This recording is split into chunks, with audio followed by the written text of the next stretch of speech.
Good morning, everybody.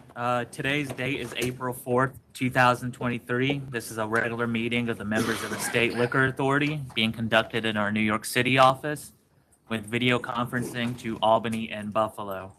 Present today are Chairman Bradley. He's just getting a bottle of water. I'll be back to him. And Commissioner Fan. Staff in attendance, General Counsel Kearney Sarfo, Associate Counsel Alvarado, Deputy Commissioner of Licensing Donahue, and myself, Secretary Roper. This meeting's also being live streamed on the Authority's YouTube channel. The next regular meeting dates will be April 26th, May 10th, and May 24th. While in the meeting rooms, please silence your mobile phones and take any phone calls or conversations outside. No food or drinks. For New York City, public restrooms are located on the second floor. And please do not touch the microphone when you approach the podium. Items will be called in the order they are signed in, first in Buffalo, then Albany, and then in New York City. When your item is called, please approach the podium and identify yourself. Representatives should identify their clients who are present. Chairman, do you have any announcements? No. Okay. Nicole, we still have no one in Buffalo, correct? That is correct. Okay, please stay on till 10:30. Thank you. Okay. So we'll move on to Albany. First one there is 442 Solo VINO CATSKILL LLC.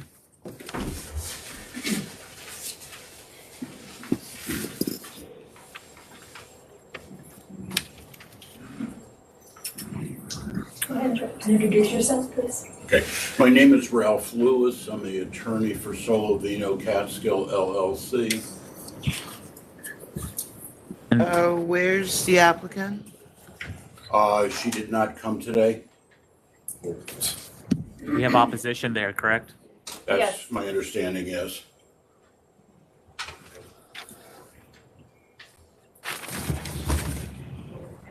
Wanna hear from the opposition? Or I don't know. hold it over.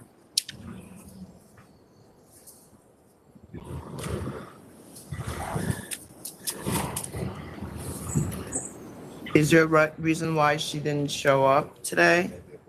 I notified her of it and she thought I could handle it myself. All right, do you want to let the opposition go and then we'll just hear her next time? What do you want to do? Where is this? This is, So can you step back, sir, and let the opposition come up, both of them?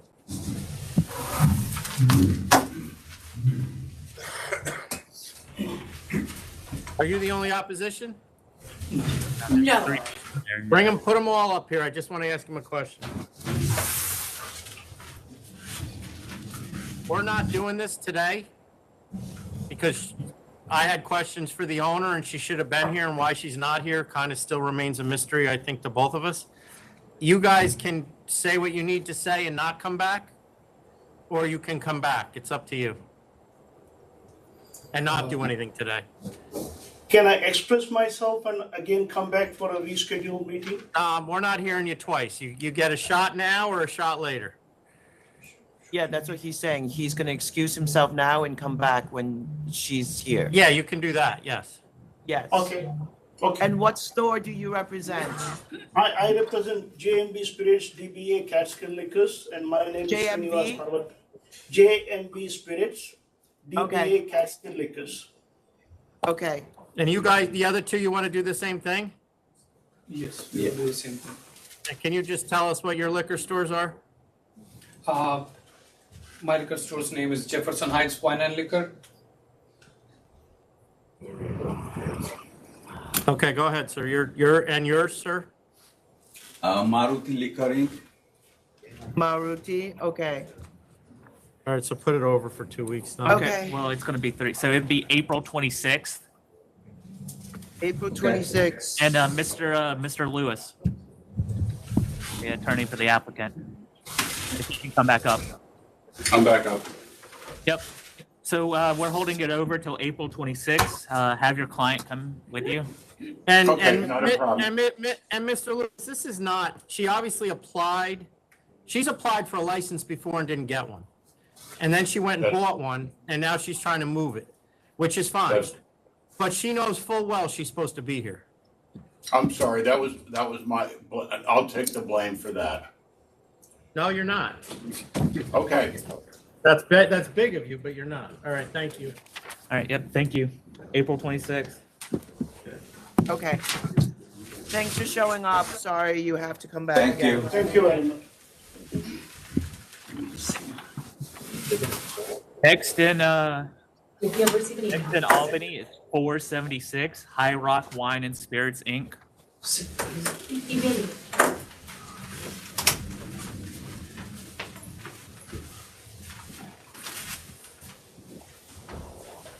Introduce yourself. Good morning, board members. My name is Ron Murphy. I'm with High Rock Wine and Spirits. Is there any opposition there, Mr. Murphy? Not in No, the no room, I one's don't else believe. there. No. Okay. All right, go ahead. And you have a partner or no? I do have a business partner, yes. Jan Munn. And where is she today? He is actually running our other two businesses, so I could be here. Okay. Go ahead. So I'm interested in opening a liquor store on Route 50 in Ballston Spa. It's actually the town of Milton, located about 100 yards from the corner of Northline Road, which is a very busy intersection across the street from the #2 rated Stewart's shop in Saratoga County. We're located just outside the village of Ballston Spa, so we would primarily be servicing Ballston Spa and the town of Milton. Saratoga Performing Arts Center is about a mile and a half north of us, and we're about a mile and a half from the exit 13 of the Northway. We're gonna, Mr. Murphy, we're gonna interrupt you just to move things along. Sure. Given that the closest store is over a mile away, all the 5 closest stores are showing steady, healthy growth. That these applicants have 2 other businesses together, obviously, work well together as partners. They have letters of support from town supervisor and other people who are in the know in the local community. Saratoga is a vibrant business growing area, and I'm going to find public convenience advantage and vote to support this application. I'm gonna vote to approve as well for the same conditions, under the same conditions, I mean. Good luck. Okay, thank you. Thank All right, and Paula, there's no one else there, correct? That's correct. All right, just kind of leave it open till 10:30. Thank you. Will do. You can. Thanks. All right. So moving to New York City, first is 439 6401 Meat and Produce Corp.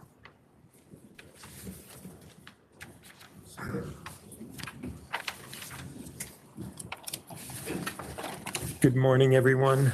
Robert Romano. I'm here with Mr. Pedro Diaz, who is the principal of the applicant, 6401 Meat and Produce Corp. We're here to answer any questions. This is for a temporary permit and hopefully a waiving of another appearance for him for the full license. Mr. Diaz has currently 8 licenses now, I believe. He did have issue a year and a half ago with an availing that occurred, according to Mr. Diaz, and the paperwork that I've seen, due to the lack of professionalism by the filing individual. He has been without a license at this premise for a year or more, suffering at great financial cost, and we're looking for approval of the temporary permit. Yep, I'm going to vote to approve. I'll vote to approve as well, and we don't need to see this again, Tom. Perfect. Unless there's some other. Right, unless something else comes in. Thank you very much. Thank you. Thank you. Pull this one. Thank you. Next, Bob. 465 Los MOLCAJETES, #2 Limited. So you asked for a Spanish interpreter for this one? Yes. We don't have one. We're unable to get one. Probably understands. Do you understand enough to? Okay. Can you just say that on the record so we don't? You can tell them you understand English? Yes, we can understand a little bit English, not too much English. This was a conditional no contest offer of $2,500. We settled the matter, or I came to you previously with the matter. The summary suspension had been lifted, and now this is the penalty phase of the process. And the offer was made after careful consideration with counsel's office as well. I just think it's a little low. Yeah, I can go. He's 4,000? could we do, if you could do a little But bit? it's just, listen, the other stuff, and I understand the infirmities, Mhm. but there needs to be an understanding that when somebody comes knocking, asking for information, whether it be from us or the police department, there has to be a response. And the Right, response he here understands was that. negative. The problem, well, he was not aware of it, and he had been in the hospital since February.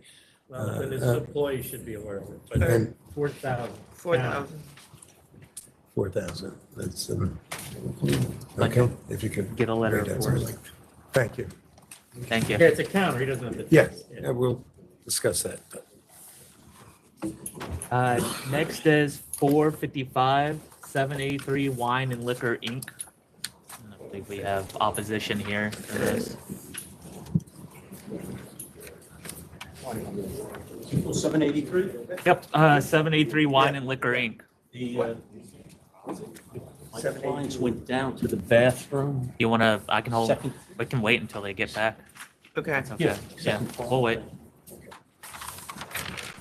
477 100 East 63rd Street. It's a request for a declaratory ruling.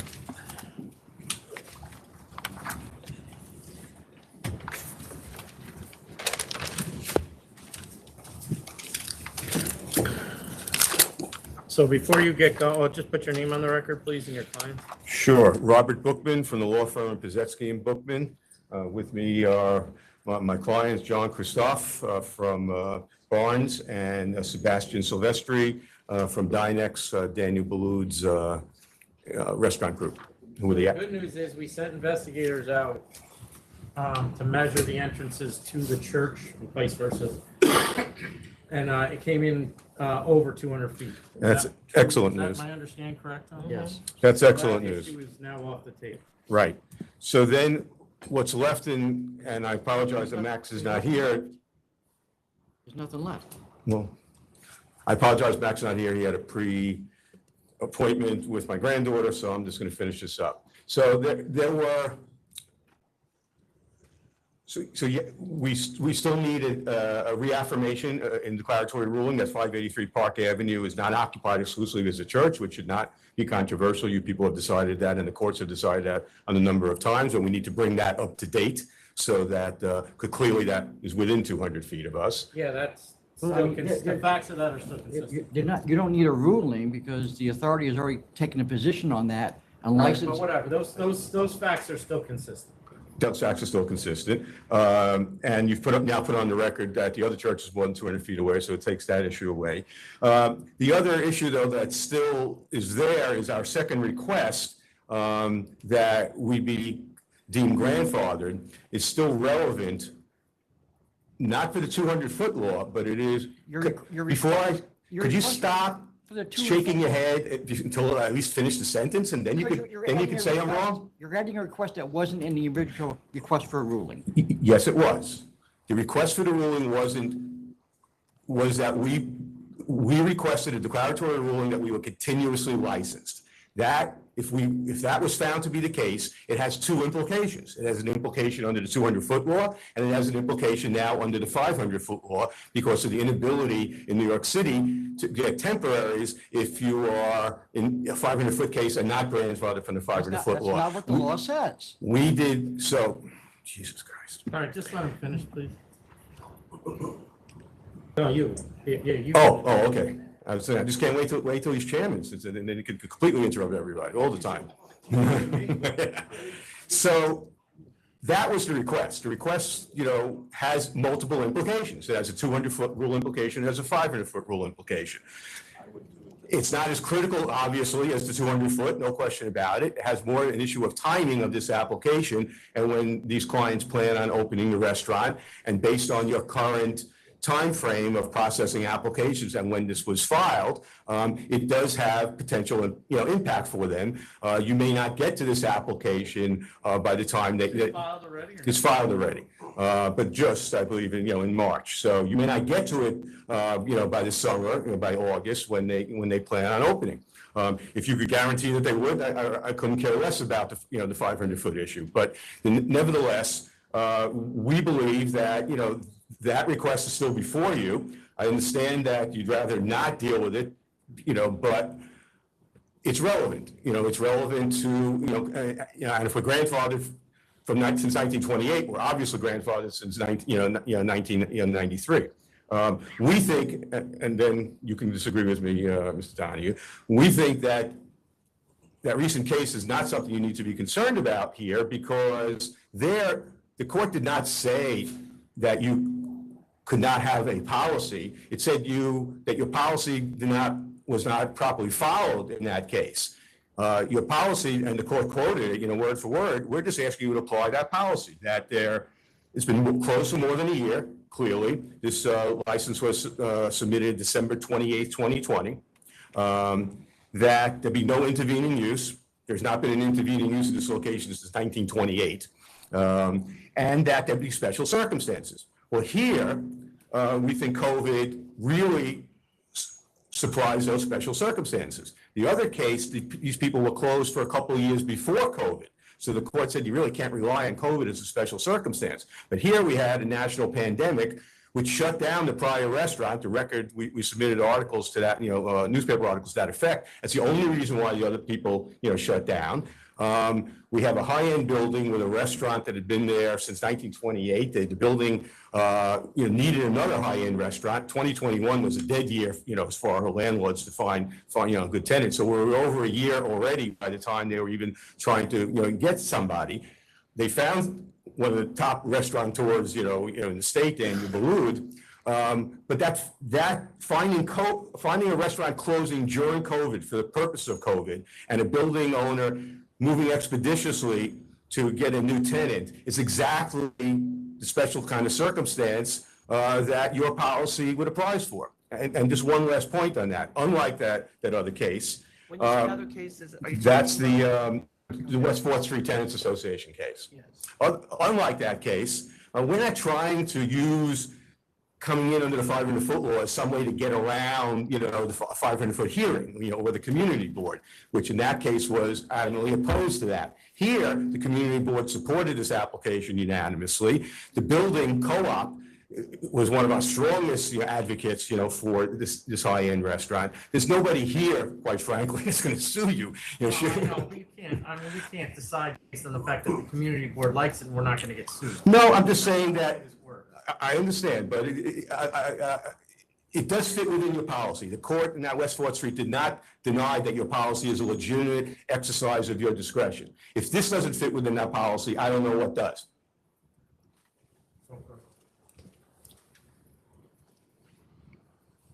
How would you? In other words, just put yourself out there again and try it again. like no declaratory ruling?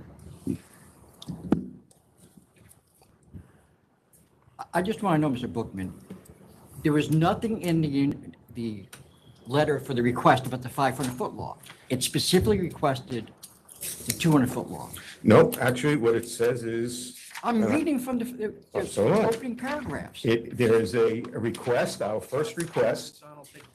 Yeah, we're going to take a brief recess to conference with counsel. We'll be back on the record. Look at request number 2, where it says that Off the record. we are requesting that we have been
All right, we're back on the record after a conference with council.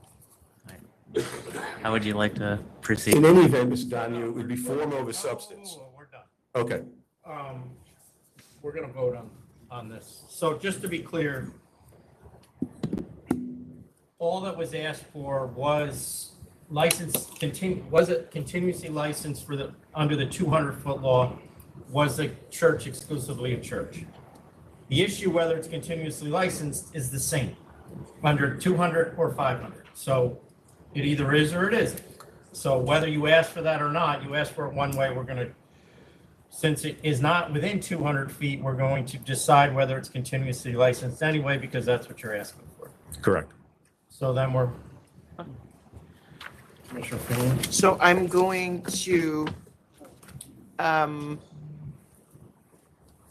issue a declaratory ruling declaring that this location is continually licensed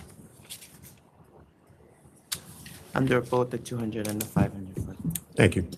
I'm going to do the same, but I want to make clear, should this come up down the road again, the only reason this went to the length of time it did was because the license was surrendered in December of 2020, which was basically the height of the COVID pandemic.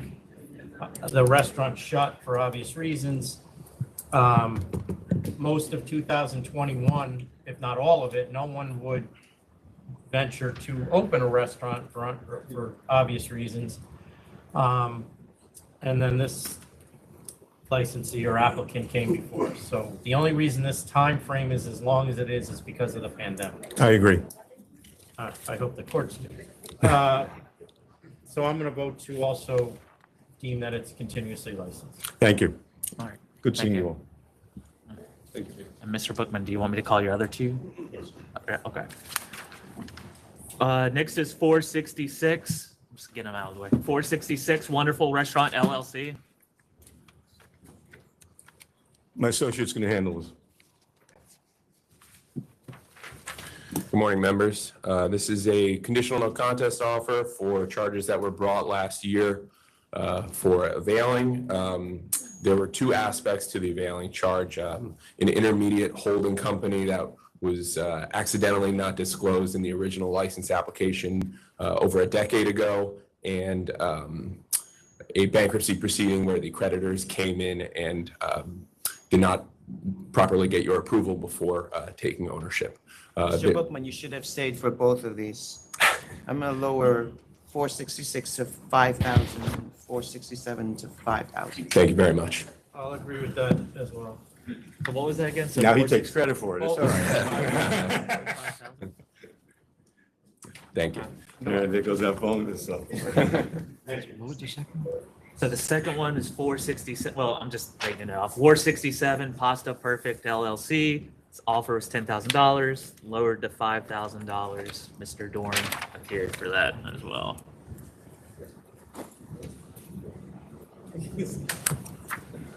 And did a great job lawyering. That's on the record now. Next is recalling 455 783 Wine and Liquor Inc.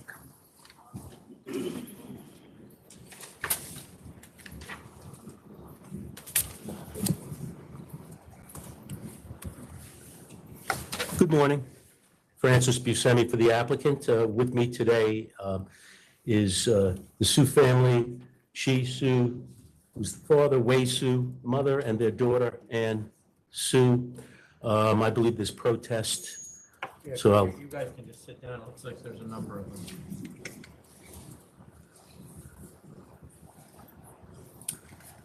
You can come in. Robert Romano, I'm here with the, representing three of the opposing stores. Excuse me. Jasmine Incorporated, Plainview Wine and Liquors Incorporated, and JJ Enterprises Corp.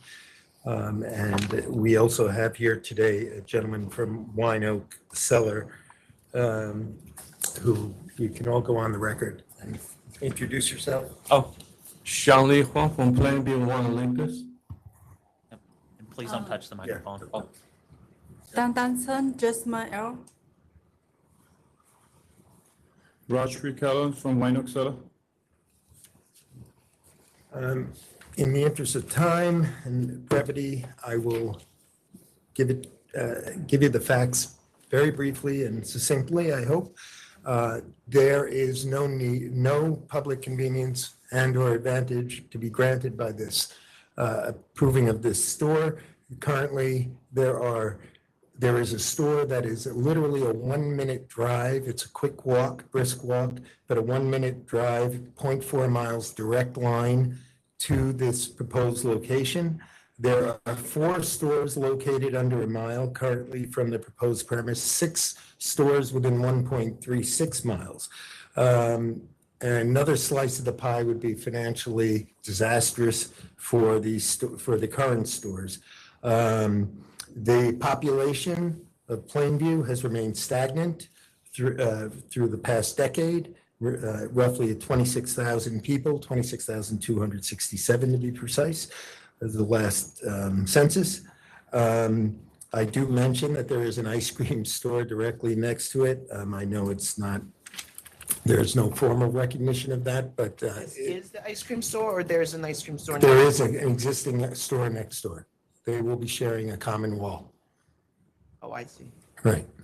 And basically, we're saying that there are sufficient stores that serve the area. There are tastings, there are educational classes, wide product lines currently available.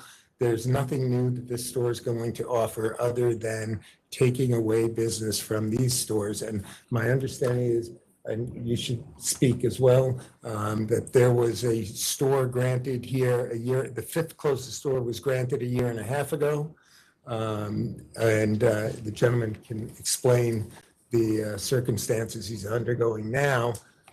If you don't mind. I recently opened like 1 year and 5 months ago. I'm still struggling. And if you open another. What's your address? Vinoxella 1129 Old Country Road, Plainview.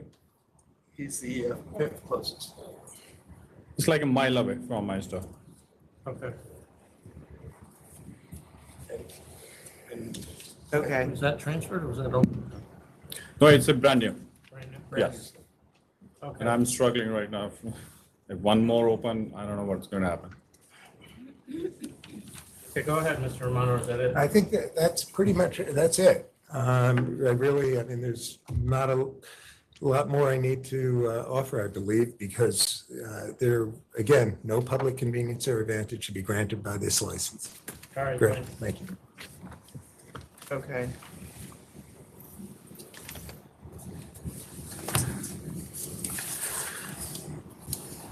Just to address some of the points that were raised before I get into the presentation I was going to make. It's indicated that there are 4 stores within under 1 mile. When I look at what the Liquor Authority has produced, their own findings are that the 4th store is 1.8 miles away. The 3rd store is 1 mile away. So I don't know how we have 4 stores within 1 mile and 6 stores within, I think it was said 1.6 miles. So that's not accurate. The 5th store also indicates that he's a mile away, which I don't think is possible since the 4th closest store is 1.8 miles away. Also, the closest store is not 4/10 but 7/10 of a mile away. Now, the applicant is looking to open up a liquor store at 783 Old Country Road. It's a total of 1,548 square feet with 674 square feet of retail space.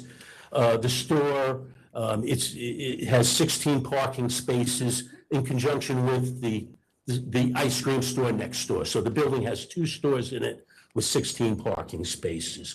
Mr. Su, Chief Su did apply for this, for a license for this location back in 2011. The Liquor Authority disapproved based on PCNA, and in looking at the determination made by the Liquor Authority, the board indicated that Mr. Su didn't show up for the hearing, nor was any kind of submission in support of the application put in. I wish to point out that there was an attorney that was representing Mr. Su. Mr. Su was never advised to attend any full board meeting, nor did the attorney put in any supplemental statement in support of the application. So this application is for the same store that was applied for in 2011. The proposed store is on Old Country Road, which is a major thoroughfare, east-west thoroughfare, which goes through central Nassau County, extending into western Suffolk County. The store is just off a major intersection, which is Route 135 on the south side of Old Country Road. Although, as throughout most of Long Island, and we've heard many times at these full board meetings, that the population usually decreases. Here, although there's no great increase in population, there's certainly not a decrease, but slight increases over the years within a mile through 2.4 mile radius. I gave you the census data between 2000 and 2001. There have been small increases all along. The applicant is also in zip code 11803. The population in that zip code is a little over 29,000 people. Within a 2.5 mile radius, as I point out, the demographics show there are over 87,000 residents of the area. The demographics also show that Plainview is an affluent area financially. It has higher average adjusted gross income per person. It has higher average householding income per person, and it has higher average house values than Nassau County, than New York State, and New York State and the United States. Not far, within 2-something mile radius, 2 miles from the proposed location, we have a Country Point, which is still selling new houses at Country Point. It's a 750 luxury condominium development. That brings in thousands of new residents to the area. When we look at the existing stores, each one of them, three, I believe, yes, three of the 4 of the existing stores are on the north side of Old Country Road. This store is on the south side. Now, Old Country Road is a major thoroughfare, 2 lanes, going in each direction. All of the stores are in their own shop or in shopping centers. So, in larger shopping centers. So we don't really feel that we're going to have an impact on the other stores, which are, as I said, all located in other shopping centers, which is more of a destination. Shoppers are going to that shopping center to do specific shopping chores, whether it be the supermarket, the liquor store, and a variety of other stores that these shopping centers would have. Well, then what's going to bring people to their store? The location is on the main thoroughfare, right off Route 35, which is also a main route. It has its own Nothing that they're doing in the store is going to bring them. Yes, well, I haven't gotten to that. I'm sorry. Yes, that's coming up, and that's in my presentation. When we look at and my client I just did shop the other stores, but just to go through them before I get into the specifics of what we're going to do. Jasmine is a 3,000 square foot store, 0.7 of a mile away from the applicant. It has shown increasing sales. Plainview is a 2,200 square foot store, 0.8 of a mile from the applicant, again on the north side. We have 484 JJ, 1,700 square foot store, 1 mile. Raymond's is a 1,200 square foot store, 1.8 miles. The census data which we provided to you shows that over 23% of the population within a 2.5 mile radius is Asian. So there's a large Asian community that's growing within the area.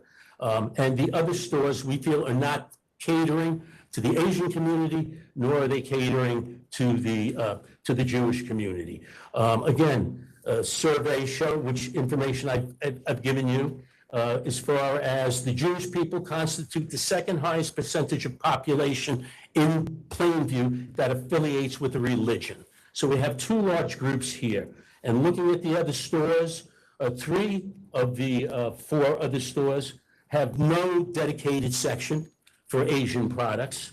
One store which does has a small section. We intend on carrying 120 kosher products and 60 Asian products, which is much more than the other stores are carrying. Further, again, since this is an affluent area, the statistics show us that 69% of people 25 years and older hold a college bachelor's four-year degree. These are affluent college graduate consumers which like natural foods and organic products. We're going to be carrying a line of the natural and organic wines to cater to this segment of the market. Thank you. Members ready to vote, or Commissioner Van? No, thanks. Unless you want to hear something else. No, we're good. Commissioner Van?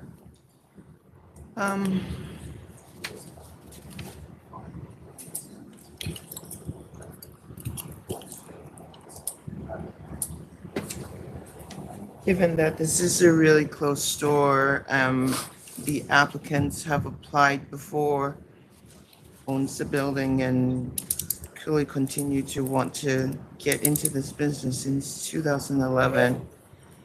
As council pointed out, it's on the opposite side of the highway, and since the two closest stores are showing healthy growth, and then the next two are more than a mile away, I'm going to find public convenience advantage and vote to approve. Chairman Bradley. I'm going to vote to deny that the applicant applied in 2011 at the same location. Based on what I'm looking at, nothing's changed since then, except recently we put another store in. I guess a mile or 2 miles away. I don't know how far it is, but it's a driving community, so it's certainly very close to this location. The population is at best stagnant, and the only thing drawing people to this location is an ice cream shop. There's no public convenience and advantage to the location in my estimation. So I'm going to vote to deny. Thank you. Next is 446, Book Club Bar LLC.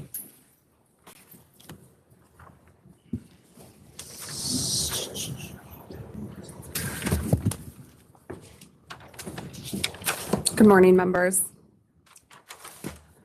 My name is Erin Neary. This is my business partner, Nat Eston. We are the owners of Book Club Bar at 197 East 3rd Street. Thank you for your time this morning. We opened in 2019 and function as a general interest hybrid bookstore cafe. We also serve coffee, beer, and wine.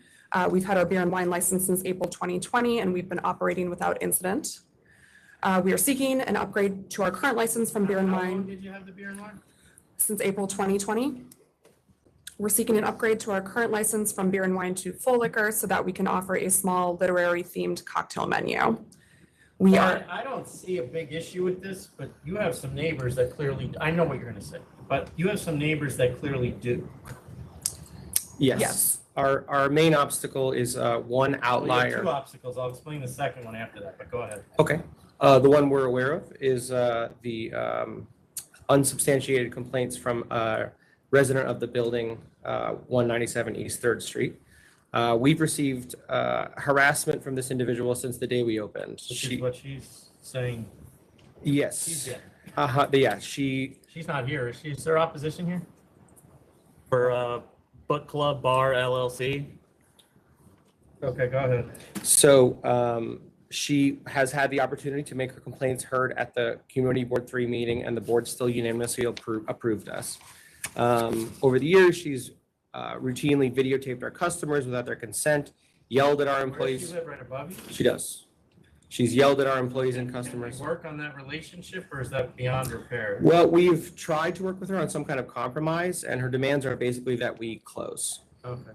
We've spent considerable All right, so I'm not gonna waste your time on that. The second obstacle you have is the license you're asking for requires that your primary business be the sale of alcohol and food. It is, yes. It is. Yes. That's not what your submission says. In the submission for the 500-foot report, you said the primary business was the bookstore. It's hybrid, but the majority of our sales come from the bar. And don't say another word. Okay. All right, Commissioner Fan? I don't feel like it's just one neighbor. I do. Maybe two. There's two protests. There's two protests. But as he points out, the community board unanimously approves it. With STIPs. I assume you're okay with the STIPs? Yes. Yes.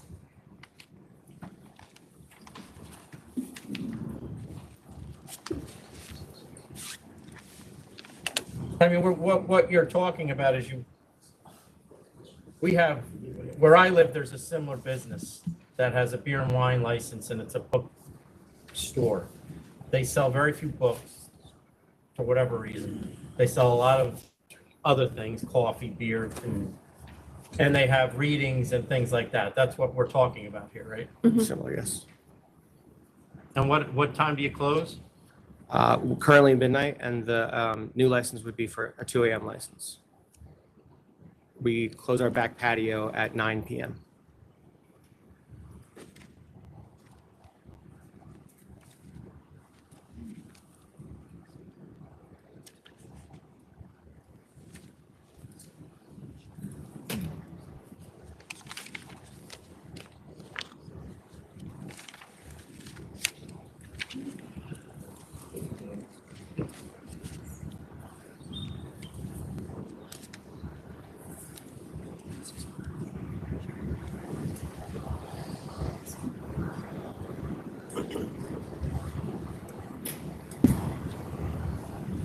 The complaints are about the outside mostly, right? Yes. I believe exclusively. Yeah, the one thing I was going to add is that your backyard, you indicate that you're going to have 11 people out there. The complaints are of private events that you've had that have had 25 to 30 people out there. We've never had a private event in the backyard. When we do private events, we always close the back garden. Okay, so I don't know. But I was going to basically limit the backyard to 11 people, no music, We never have music back there. and shut when they say they're going to shut.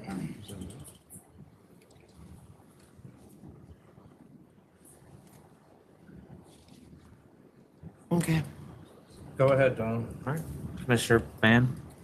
So I'm going to vote to approve.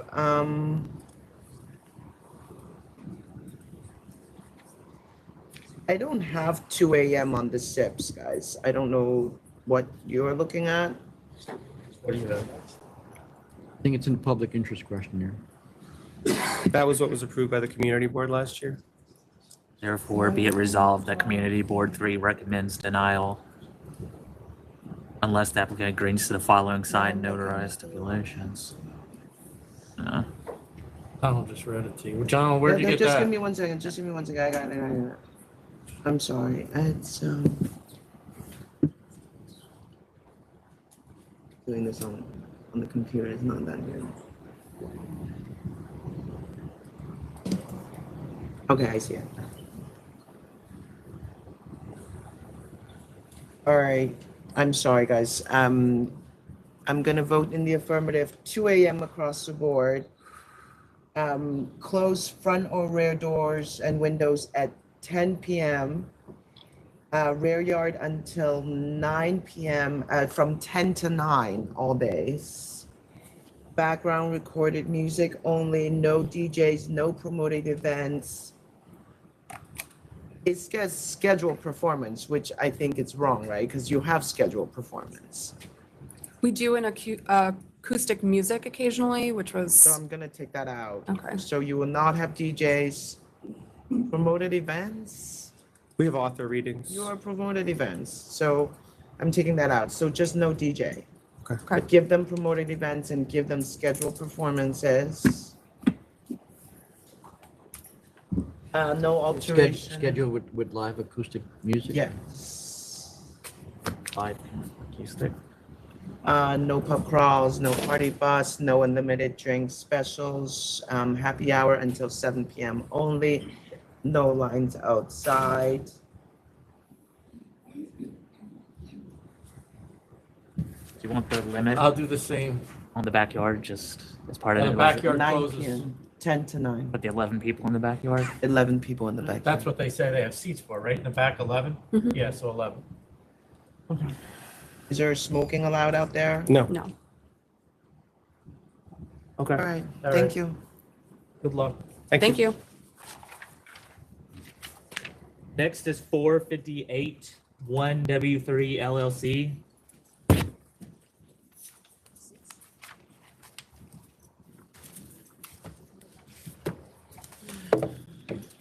Morning, members.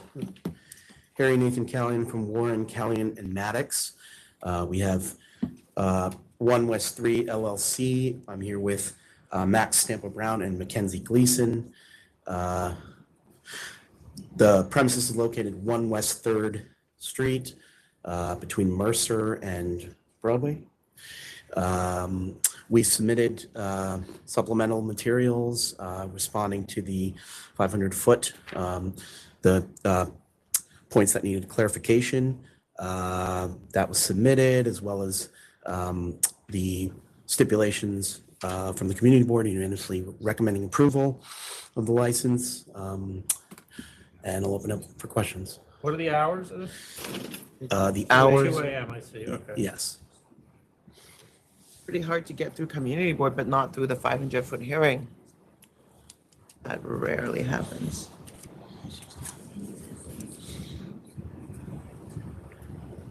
What do you do? I don't know. While the members are considering this, they left out their adverse history in the public interest questionnaire. I'm sorry? In the public interest questionnaire they did for the 500-foot hearing, they said they didn't have any, and they have adverse history. This is a new entity. Doesn't matter. Oh, you mean the It says, other have partners? they ever had any adverse history? Not here, because they can't have adverse history here. All right? Understood. Understood. And for security, somebody at the door checking IDs is security. I apologize for that. We interpreted to mean licensed and bonded, which is how it's referenced in the They community need board to be question. licensed and bonded. So they're going to have as disclosed to the community board. You can check in the Department of State regulations about whether or not they qualify as a security guard for purposes of being registered as a security guard. But for purposes of our purposes, okay, checking IDs is a security function. That's security. The bigger thing is leaving out the adverse history, right? Understood. We could have just disapproved the application right then and there.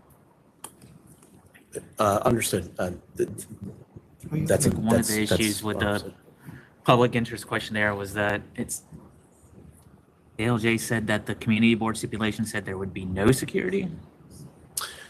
Was that? Right. It's not a security guard. It's Why not a have staff. Talking, he doesn't Personnel define the person checking IDs as security.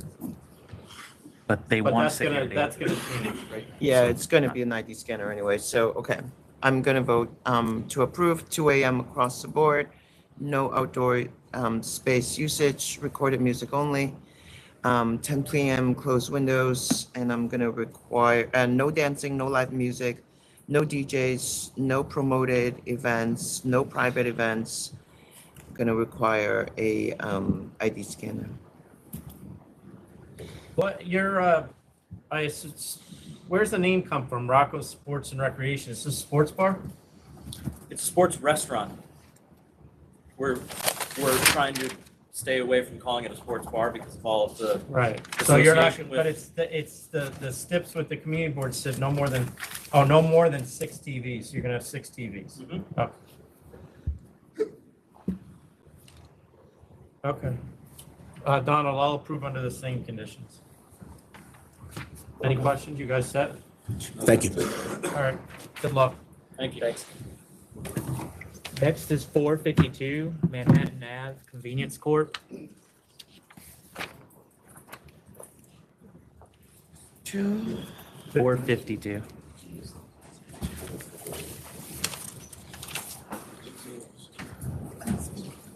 Good morning, members. My name is Jen Du from Michael Floyd Inc. Representative, I represent the customer Manhattan Avenue Convenience Corp. And Ms. Ohun Jamal Mohammed Amal Hamad, she's the principal of the corporation.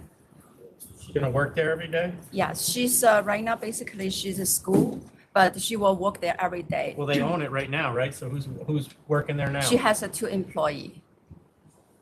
But she's gonna be there every day? Yes, yes. Okay. Is there liquor on premise right now? No. 'Cause it's funny, we got pictures from the place and they show everything but they don't show all the refrigerators. Since I took the case back to end of 2019, I told her, do not sell any That liquor. doesn't mean she listens. Okay, yeah. Did you notice that not all the refrigerators are in the pictures? I can take a picture, I can go there, take a I look don't, what at. if I sent a guy up there right now? Would there be alcohol in the refrigerator? Do you have yeah, like a refrigerator, or like a beer in the refrigerator? No. No, yeah. Okay. Because I've been warning her like every time. I Yeah, know, but very, very. I've been here a long time. The warnings don't really get listened. Go ahead, Noel. Commissioner Fan I'm gonna vote to approve. and Chairman Bradley. I'll vote to approve as well. All right, luck. thank you. Thank you so much, thank you. Next is 444 Landmark Wine and Spirits, Inc.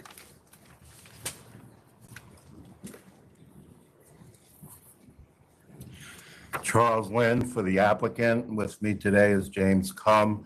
He's the sole principal of Landmark Wine and Liquors. This is a liquor store removal for 320 feet on 23rd Street in Chelsea. I'm gonna vote in the affirmative. Is there any opposition here? Did we get any opposition? No. No. I'll vote to approve as well. Thank you. Thank you. Next, might as well pull all of them at once. 460, 461, and 462 Restaurant Associates LLC.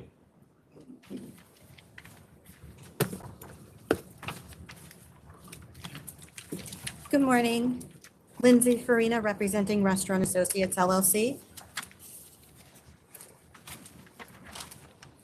Because this issue regarding the catering establishment permits will have a broad effect across multiple clients and the industry, and not just the instant applicant, our New York clients wanted to submit some additional documentation in support of their current method of operations with regard to institutional catering.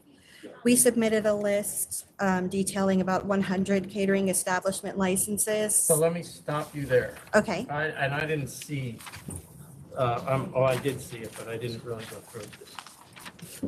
The only reason that we asked the question we asked, which is, are you offering these services to the public?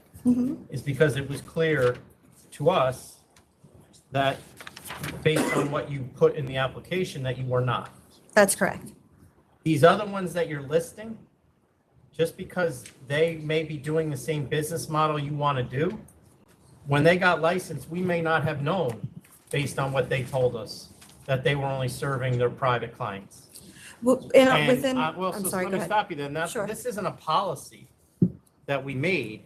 If you go read the catering statute and the license, the statutes associated with the license, it's clear that you have to be open to the public. So I do understand what you're saying, and I do agree with, And you if know, those people are in trouble and we get, I mean, if those people were improperly granted licenses and we get complaints about it, of the way they're operating, then enforcement will go and we'll deal with them. sure, but if I might continue, Yeah, go ahead. this has been a practice that has been approved by the authority. No, see, it hasn't been approved by this is the authority, okay? I understand. To the best of my knowledge, I've been here. And mine. The board has never addressed this issue. The board has not, that's correct. Right, so the authority, this is not the authority's interpretation of the law. This may have been the licensing board not knowing what was going on, all right? Or. And it may not have been clear. Or not clear, or someone in the licensing board making a determination on a policy issue that they shouldn't have made. Because ultimately, it's the members who interpret what the definition is.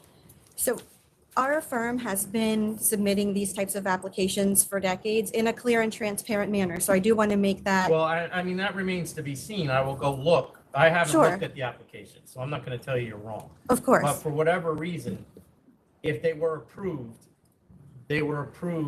in violation of the law. Okay. And this one, it was clear to at least whoever looked at it in licensing that it did not comply with the catering license. Because the catering license, at least to me, is very clear that it has to be open to customers, to the public. If anybody's reading newspapers, we are getting in numerous arguments with people about this. About open to the public? Yes, and this isn't a policy we made up. No, I understand that. It's basically a tenet of the entire law for whatever reason, and it goes back long before I was born. But I can't let it happen for one and not the other. So And if we do this, all of a sudden, we're gonna have private clubs, for-profit private clubs bouncing up all over the place, and they're not supposed to be. Now, that doesn't mean they aren't out there operating illegally, but if we find out about them, they will shut. Certainly. And if I might just be able to present a few more facts. This is a practice that has been going on for such a long time for so many establishments that I am familiar with the issues you're facing currently in the press that you're referencing. But in order for our clients to be able to continue functioning, we would have to have some type of solution in place. The types of establishments, which we clearly listed, we're not trying to hide anything at all, are all large corporations in New York City or universities for the most part, where these private entities are hiring our clients to come in as professional caterers to provide food and beverage services so that things can be handled at those locations in a professional manner by people who are professionally trained to provide alcoholic beverage service and avoid issues with over intoxication, issues. I'm not telling you it's not a good idea. Sure. I mean, I just want to give you the full explanation. I mean, and the thing that should be happening is a change in the law, which I don't have the ability to do. Sure. But given the widespread effects that this would have, what we would like to do, what we would hope to be able to do, is to have some of our other clients perhaps submit some written documentation to you for your review, so that we can have a more broad conversation as to what to do going forward, because this is going to affect so many establishments within the state that are already licensed. We wouldn't want to have such an abrupt change, because the result then would be these corporations or universities would not have professional alcoholic beverage service providers in place. They would likely be purchasing alcohol at retail and then serving alcohol without properly trained staff in place. And we wouldn't want to So see. I'm misunderstanding. What stops them from bringing a caterer in? Because a caterer would want to have a permit in place so that they're operating in the There's plenty confines. of caterers out here that they don't care if they have permanent places. In fact, we just, through the legislature, I should say, and the governor, they just Yes. created a license that they don't even need a permanent place. Would that be the new off-premises catering? Is Yeah. that? And I think that's not active yet, but it will be in a couple of weeks. We're trying to get the license. Yeah. So I actually did see that provision. We weren't sure, I guess, all of the details that would go in line. That could serve what you're talking about. They'd obviously have to have other Oh. clients as well. Sure. The issue for any of these three particular locations is, if they did it by a catering permit, how often are they going to be requesting a permit? Because at some point, the authority says, you can't have 500 permits here, you need to get the place licensed. So that's. And I don't know how often this venue is, any of these venues. So are gonna use. what you need to do is have somebody come in and talk to our licensing people and see how you can work through this, but Sure. what you filed, we'll hold it over, but what you filed isn't gonna work for you. Sure. And that's really what we'd like to do, is have a broader conversation about this, because it is such a large issue and it will have a lot of implications beyond just Restaurant Associates. Their parent company, Compass Group USA, is one of the largest employers in the country, as well as in New York State. So we wouldn't want to see. A month. You better give them a 524. month. Yeah, 524. and you can submit, obviously, whatever you want. Okay. Over And May 5/24, did you say that's the date when we can Yes. reappear? All right. I really appreciate that. Thank you very much.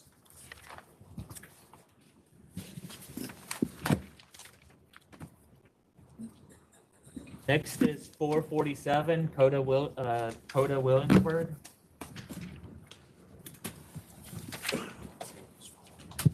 Good morning, members. Ben Savitsky, Bernstein, Rado, and Savitsky. This is 147, 149 McCarren LLC. It's a CNC for $10,000 civil penalty.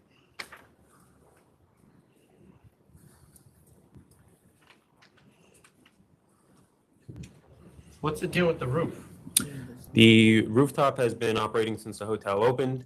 It appears to have been a problem since the place opened. Well, I mean, their adverse history was in 2017, 2018. They had a violation for noise. As part of the CNC that we submitted for that, we closed up a part of the rooftop, which alleviated the problem. They haven't had any issues in the past 6 years. What time does it shut? The rooftop is licensed till 2 a.m. and 4 a.m. on the weekends. What time does the windows shut? The windows don't shut, but what we're proposing now is if they're going to be having a DJ up there, that they would need to enclose the whole thing because we are only That's not approved. what I'm gonna propose, given what's going on. And I don't know what Commissioner Fan has in mind. Is there's not gonna be any DJs up there. I don't see the point. You paid $25,000 last time. Yeah. It's not gonna be less than that this time. It's the same stuff. Well, last time it was more, there were DOB violations there, FDM-wide violations, which was all cleared up. Last time, though, we put conditions on it: install a sound limiter, creation of a complaint telephone hotline, commission of an acoustic study to reduce noise impacts on neighbors with recommendations to be implemented. Was all that done? It was all done. And look, we're still here. Well, I think part of the issue was there have been some new residents who moved in during COVID. After COVID, they're seeing a kind of a change there. The manager of the hotel has reached out to the condo president that is next door. I'm told that they are aligned, they're on the same page. They're going to the community board meeting next month. They're going to work it out with the community board. I think that this is solvable. So here's what I'm gonna do is offer you $25,000, and there's not gonna be any DJs on the roof until the community board signs off on it. We'll close it. The roof can close, and it would close up anytime that there is a DJ. Closed all the time. That's what you put that in there for. That whole structure was to Mhm. shut it. So now it's shut 24/7. No DJs until the community board signs off on it, and $25,000. It's just a counteroffer. You don't have to take it. Absolutely. Roof shut. I agree with Chairman. No DJs and 25. No DJs on the roof, but there's DJs on the interior of the hotel. Yeah. But roof shut all the time. Roof shut all the time. Even when there's not music? Yes. Until the community board signs off on all of that. The roof shut. Okay. Next is 424. That's 209B LLC. This was Ruby's. You heard the companion case of this 2 weeks ago. Same bill of particulars, same everything. Yeah, I'm okay with that. Are you I'll fixing accept it? Have they fixed it? They are fixing it as part of the other license. They're licensing the downstairs space. Obviously, they're not going to have any beer stored outside anymore, and that should fix it. Okay, sounds good. Thank you. Next is 459 Vine Vibe Inc.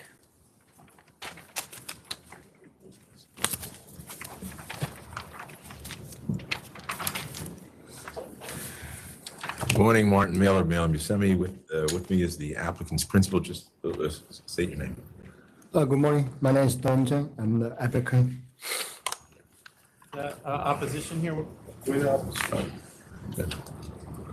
But this is 449? That's 459. Oh, okay. Go ahead. Hi, good morning. My name is Gian Librito, and I'm here representing King White Street. With the same store? Yes. And you're the one that's like 500 feet away? Yes. Okay. So we're opposing because we're 500 feet away. There are about 8 liquor stores, and they're all less than a mile away. Portchester is a very small town with about 31,000 residents, and we feel like it will cause damage and abrupt changes to the other liquor stores around, not us only. How long have you been in business? 10 years. Wow. Okay. All right, anything else? That's all. Okay, thanks. I would start off by saying that if any place should have a liquor store, it's this shopping center. It's right next to Costco, it's right next to Stop and Shop. It has 2,500 spaces for cars. The Metro North is right next to it. In fact, the shopping center allows the Metro North commuters to park there. They shop when they come off. The population of Portchester has increased every year. The town is behind the improvement to the area. There's 2,800 projects in the works, a total of 3,100 contemplated. 2 of the 4 stores, from what was told to me, have even reported, which should be a negative against those stores, and that they're probably having increases. But the 500-pound gorilla in the room is the store 500 feet away. So I submit that that store will not be affected by this application, and I'll tell you why. It is, from what I can see, this is a store that has a total of 400 square feet. It has limited merchandise in the store. They've been around for 10 years. The store has been around for, I think, more than 20 years. That location, anyway, has been around for more than 20 years. It has maintained itself. It has a steady gross sales. It doesn't go up very much. It doesn't go down very much. And people that are in that shopping center do not leave the shopping center once they go to Stop and Shop in Costco and then take their car and move 500 feet to hope to get some product that may or may not be within that store. So what is happening in that store is the people that want, a quick purchase on the way home or for whatever reason, go to that store, will continue to go to that store.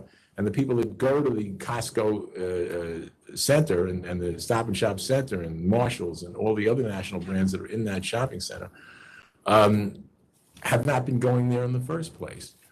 Here's something else that was not in my presentation that we found out yesterday. There apparently was a liquor store in that shopping center. You can't find it on the lamp, but my client, who's pretty good at this, got a Google map and the store was there. It was right in the middle of all this. When it left, I don't know. There were reviews for the store. Some saying it was good, some saying it was bad. But the point is, there was a store in that shopping center. So what in a sense, I'm asking for is that the public convenience advantage, which is obvious for this shopping center, be continued, or be allowed to reopen, so to speak. The store is going to be featuring a 10 to 15% of its space towards New York product, Long Island, the Finger Lakes. The gentleman that's going to open the store currently is in Long Island, is very familiar with the wineries that are out east. He's going to move if the authority approves the application to Westchester. So get to Westchester. That's an odd move. No, it's not that. You got to understand, this gentleman really researches what he's doing. I mean, when he first approached me and he told me there was a store 500 feet away, I said, look, you got a tough road to hoe here. But when he started explaining what this is all about and what this shopping center represents and his ability or his willingness to move from Long Island to Westchester to make it on his own. He's been the manager of a store for many years. This is like I said, I submit this is about as ideal a location as you're ever going to get. And I understand there's some reluctance because the store is 500 feet away. I mean, the other stores didn't protest. 2 of the stores didn't even report. One of the stores is Zacky's, and I know why he probably didn't report. His number's got to be somewhere between 35 and 40 million a year. So there's really no impact to most of these stores. And I submit I don't think there's going to be an impact to the store 500 feet away because it will have the customers it had yesterday tomorrow. They're not going into the shopping center for the most part. And the people that are going into the shopping center will certainly have the advantage and the public convenience and advantage of having a store which is just the natural outlet to the Stop and Shop, to the Costco, to the other stores that are in there now. And I submit public convenience and advantage would be served by the addition of this store. And in a sense, it's replacing the store that was there. If you care to see this. I found it. But I couldn't get it on lamp. It's a different address. But it's within the same shopping center. It's coming up as 30 Westchester Ave. It's in the same But, complex? but I couldn't find it. So it was approved in '06, issued in '06, and it was canceled. Canceled. 2000, it was, yeah. So that's Surrender, recorded. and then the cancellation affected the date of the surrender. Well, I don't know anything about the store. I know you know, but I'm just, so I don't know if it's the same space, but it's in that same. Well, this one is 40, so it's right, Yeah. it's right next to where it was. So I'm just saying, in a sense, the store was there before. This gentleman had that store as a competitor and remained in business. And I submit, having this. No, they've been there 10 years. 2012, what time, when did you Location's open been your store? licensed since We opened this 1985. store in 2012, November. So he But the store, The store already. Check the gross sales, it says the location's been licensed since 1985. right, this has been licensed since 1985. His location. Yes. His location, like it was licensed before him, but he took over. 85. It was a liquor So store. they're always the store close to each other. That's right. Well, until one. Well, but he got, I don't know why he got canceled. I don't think. It was this, they had a sale to minor, they surrendered the license, so when the, and then they offered a cancellation bond claim when the, They wanted to shut. yeah. I don't know why they wanted to shut. I didn't even know it existed until yesterday. And the only reason I found out was because of the Google search that had the store right in the middle of this thing. So that same area was when we find it.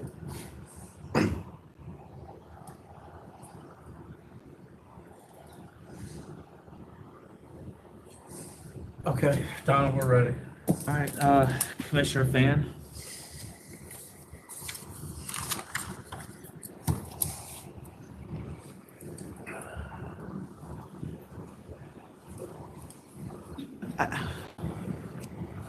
Cannot really justify another store. The two stores that we have numbers for are not showing any growth, and it's 500 foot away, so I'm going to vote to deny.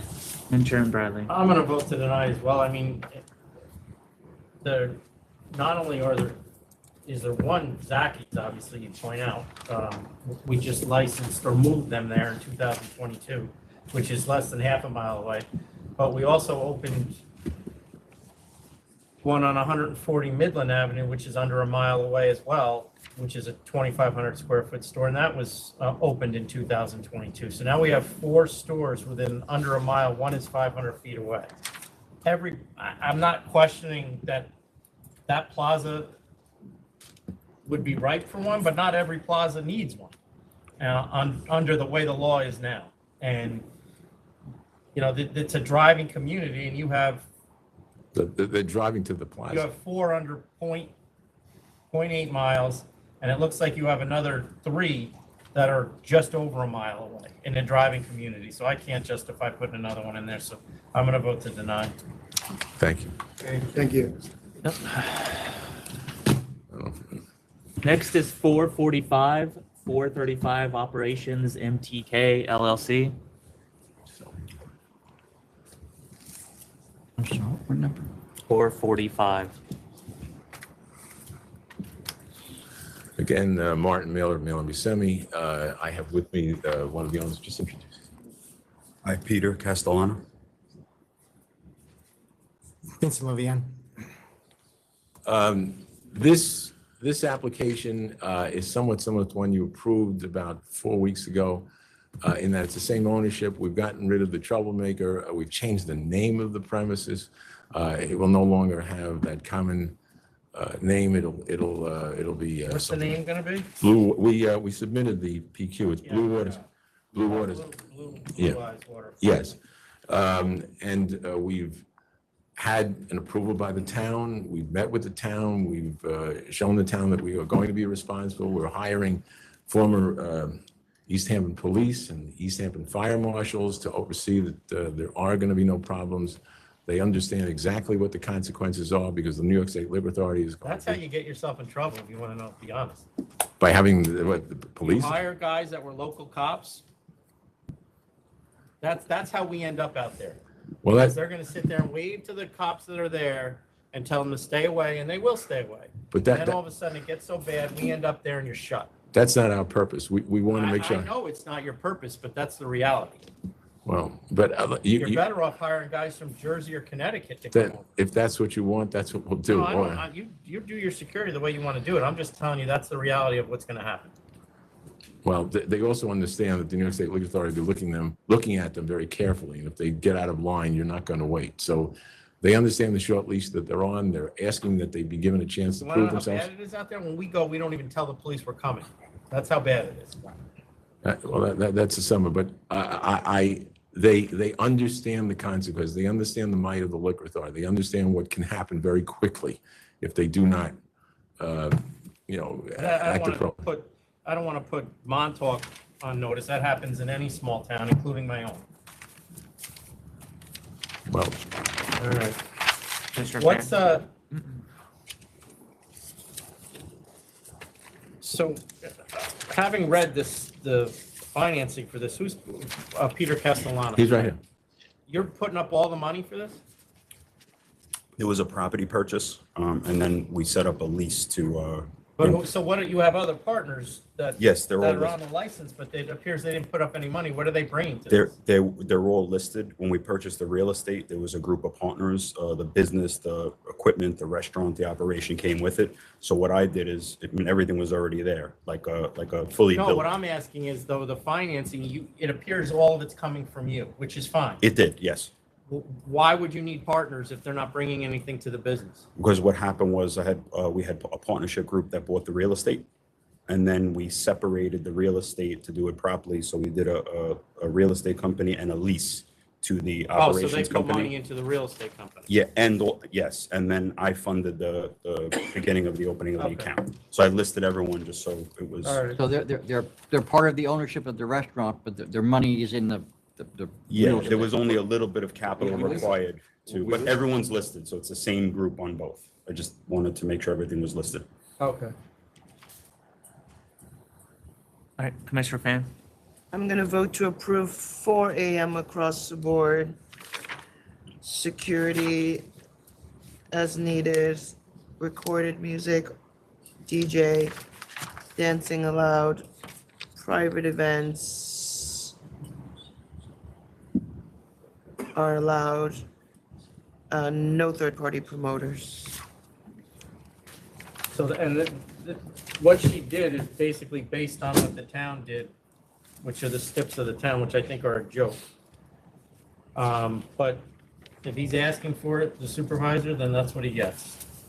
All right. I just want to make clear that there is max occupancy inside, there's max occupancy outside. They're not combined.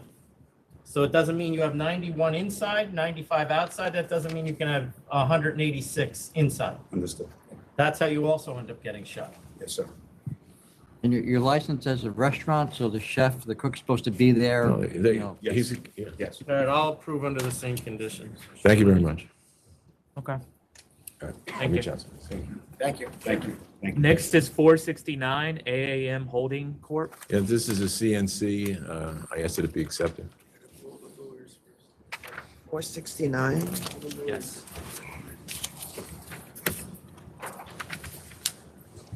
1,500. 1,500. Thank you very much. Have a good day. Next is 475 AmsterWine.com Inc.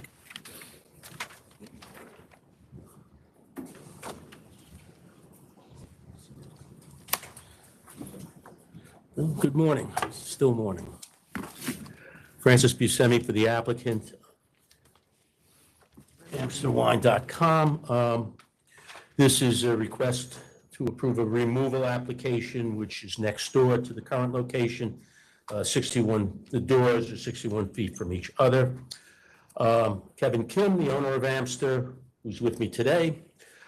He has successfully owned and operated liquor stores for the last 16 years and has maintained a good record throughout his career in the liquor store business. Is this the second time he's moving? Yes, and that's So what I was. he bought it and then moved immediately? He bought, there wasn't a lot of time left on the lease. He originally was at 474 9th Avenue. Oh, so he never even opened in the other place? No, he was open there for a short period of time. His initial store that he purchased was a 3,600 square foot store. The landlord would not extend the lease on it. He went to the landlord maybe a year and a half out on the lease. The landlord just didn't want to talk, won't extend it, wanted him out, took over the space himself. The landlord took over the space himself to, I think, open up his own business. Does he have any relatives that own liquor stores? No. So one of the, and I'm sure you've read this, one of the opposition says they're doing group buying. Obviously, it's not being specific about who he's group buying with, and it's. You more than, I discussed that letter that I saw. I think that's more of a conversation you need to have with him. No, I had that already, and I discussed it with him. If that is true and ends up on our desk. Absolutely. He adamantly denies any kind of group buying or participation with other liquor stores. Same name. Okay, Donald, we're ready. All right, Commissioner Fan? Yes, I'm gonna vote to approve. All right, Chairman Bradley. I'll vote to approve. Good luck. Thank you. Have a good day. No, really. Next is 441 Harlem Nights Hospitality LLC.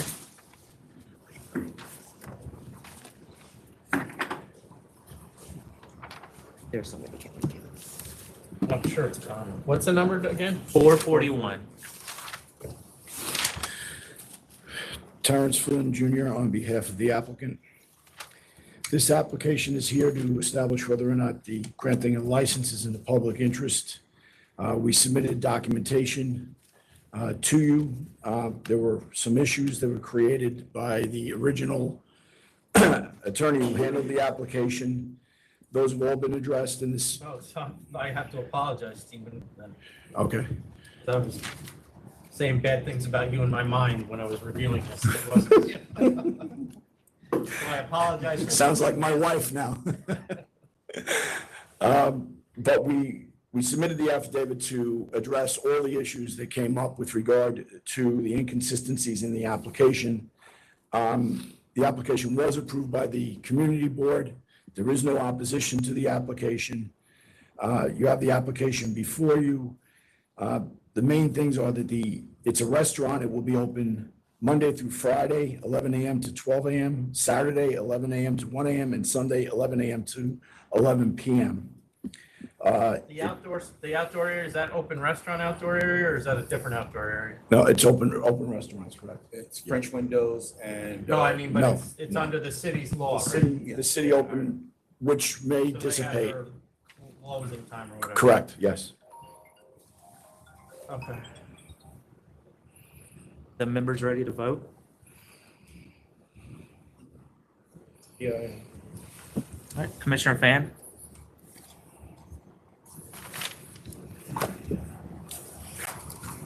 You have residents around you? Next door, our building is a commercial building, and the closest is maybe 2 doors down. There's a convenience store next to it, and another maybe 25 to 35 feet is a residential building. And on our left-hand side is a commercial parking lot. And you have a backyard? No. No backyard? No access to one. How many private events? We do get quite a bit of private event inquiry, maybe I would say 3 or 4 per month. All right. Those are commercial units above you then? It's all commercial. Okay, I'm gonna vote to approve with the following conditions. I'm gonna do 1 a.m. across the board. Sidewalk Cafe closes at 11 p.m., no backyard usage. I'm gonna do 5 private events per month. That is 60 a year. No third-party promoter. I'll approve under the same conditions. Background recorded music only? Yes. Yes. Thank you. Good luck. Thank you very much. Yep. You're welcome. Next is 474 Cross Restaurant Limited.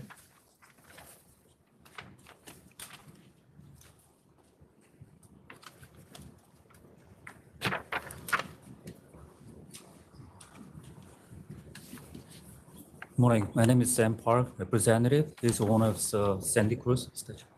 Good morning, members. The name is Sandy Cruz. Do you have any? How did she get the PI, public interest on this? The ALJ said there is public interest on this? Yeah, the only reason it's here is because of the prior licensee's history. Right.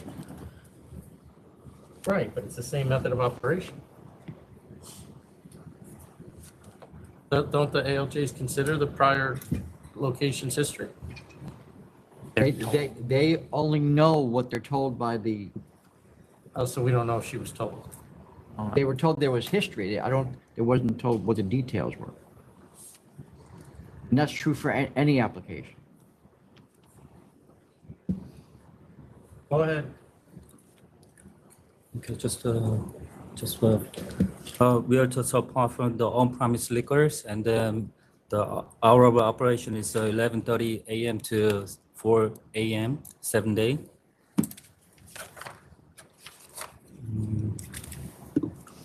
And we are here for. Did the CB sign off on that hour? Yeah, we don't had have the anything. community board stipulation for with signing. You said somewhere I read that they have stipulations. You didn't give them to us? No, I submitted with all the application together.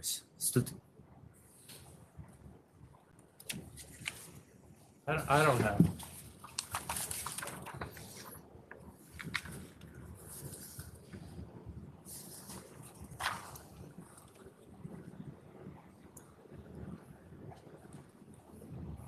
All right, yeah, there's a.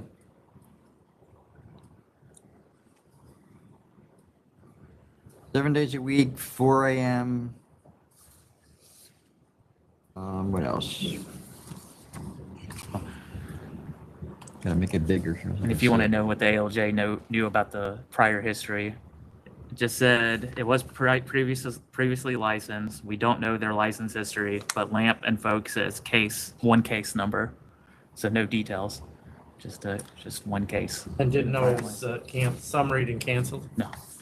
It's live music, recorded background music, karaoke, live performances, DJ. That's in the community board stipulation.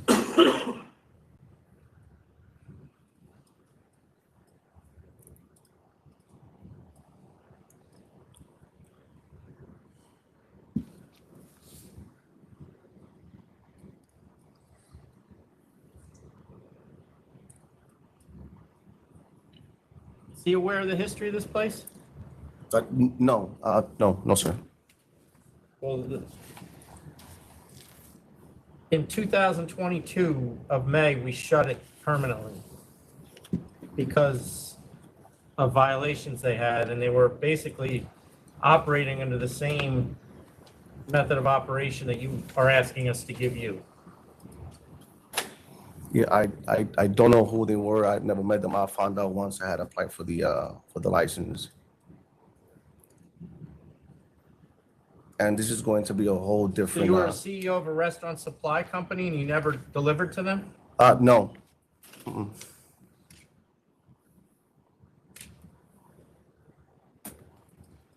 I actually. You don't know Go ahead. You don't know Ivan Contreras?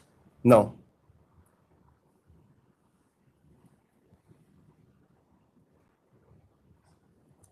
I would cancel 2 licenses there. Is that accurate, Tom? The one with Ivan was withdrawn. The one that was canceled was. Oh, I'm sorry. Marash You know, Buha. what about Marash Buha? No, sir. Didi Buha? No, sir. Mir Buha? No, sir. So the one that was summary suspension and then the cancellation, they were actually licensed as a restaurant with recorded music. That's it. But they had. But they went, yes. Well, at least he's in front of him.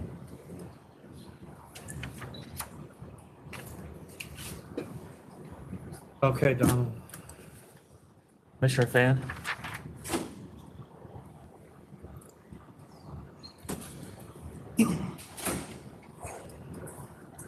I'm going to vote in the affirmative. I'm gonna start with 2 a.m. across the board, no private events, no third-party promoters, security as needed, recorded DJ music. Are okay. I'm gonna start with 2 a.m. across the board. If you are doing well within 1 year, you can come back for more hours. Even the community board stipulation, we signed it, they approved by 4 a.m. But the problem with this community board is this is one of the worst streets, not just in New York City, in the state of New York, for restaurants not following the stipulations or just getting out of control. Understand. And part of that is because the community board doesn't do anything to rein them in. So is that possible we can come back So for? you can come back in a year if you show that you're not one of those guys. Is it okay if I say something? Yeah. But it's going to be a whole different environment. It's going to be a great club. There's actually one like about 0.3 miles away, and they operate from 5 p.m. to 4 in the morning. So it's a whole different crowd. So what she's saying is basically wait 3 months, put the application in for 4 a.m. and you'll get it when it comes through. I'll approve under the same conditions. So have him do the application in 3 months for the 4 a.m. How long does it take to hear back? I don't know if. Oh. Well, it would depend on whether or not it's any deficiencies, but it's gonna be a couple of months because it's gonna have to go back here. Because it's gonna be a little while. If you're straight, there won't be a problem. Oh, definitely. Just wish it was a faster process. All right. Okay. Don, can I just have 2 minutes? Yep, so you've been approved with the condition. All right, thank you. Thank you. All right, we're going to go off the record for a brief recess. We'll be back shortly.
All right, we're back on the record after a brief recess. Next is 449 All Night Skate Inc.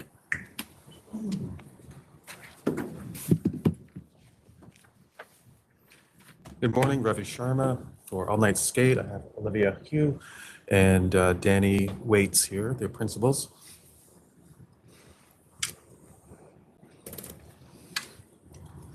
So this is a disapproval hearing? Yes.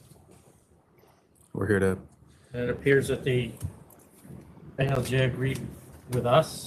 that is correct. So the LJ agreed with you. Nonetheless, we're here to ask that you not adopt the findings. It's been over a year since we were before you. Since that time, my clients are still operating under the limited hours that were established in 2020, based on a request by the community board for stipulations that they did not agree to. They were not present when this board imposed such limitations. The original application back in 2021 for an alteration of method of operation was twofold, was to extend the hours back to remove the limitation that were not agreed to via stipulation, and then to add a DJ. You declined to add the DJs because you found, or you held at the hearing last year, or when we were before you, that you believed that they were having DJs at the premises nonetheless, which they were asking to add to their license. But I don't believe that you found that they misled you in any way in regard to the request for hours of operation. Our argument to the ALJ was that since this is a non-500-foot rule hearing a matter, that the applicant shouldn't have been held to the request by the community board to impose a limited hours when they did not apply for limited hours in the first place. The ALJ essentially held in her ruling, or her decision, I should say, that because they knew that the community board wanted to impose limited hours, that's equivalent to them consenting. We don't believe that that's correct. Well, and the ALJ may be wrong about that, but that's neither here nor there for me, because we're the ones who impose the hours, not the community board. The community board can recommend whatever they want, and you're right.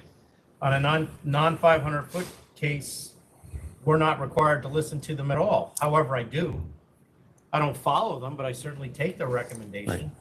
And I don't follow them all the time. The reasons I put it in, the limited hours, were because I decided that that was what I felt was necessary to protect the public health and welfare. I can't speak for Commissioner Fan, but that was what I did. Okay. Well, And all this hearing did was uphold the decision we made, and that it wasn't arbitrary and capricious, which I was pretty confident it was not to begin with. If your client wants to file to try to change those hours, he can, but I'm not going to do it right here. But we did indeed, when we requested the, in 2021, when we filed the application for change of method of operation, we asked for two things. We asked for DJs and we asked for the extended hours. We asked for the extended hours, so. But that's been denied, and you sought. But the basis for your denial, I'm not sure what it was, because you denied the entire application when you determined that they were having DJs because you looked at their websites. But I don't know what that had to do with the request to extend hours back to what they asked for in 2020. For the ruling by the board was written in a written decision, and I'm sure the reasons were clear in that. Well, I read it, and it said the DJ, that was good cause to deny the entire. The rationale. Right. Okay. You then decided to get that reviewed in a disapproval hearing, which you have every right to do. That has now ended not in your favor. I'm going to uphold the hearing. If your clients are asking once again to have us consider whether they should get an increase in hours, they need to apply for it. Or you can take the disapproval hearing and appeal that beyond. But those are the two options at this point. Right. Yes, I agree with Chairman. Unless someone else is familiar with other options. No. I'm not going to overrule the ALJ who did all that when I agree with the decision. And I'm not going to sua sponte just give them the hours that they're seeking. Decision's been upheld. Thank you. No.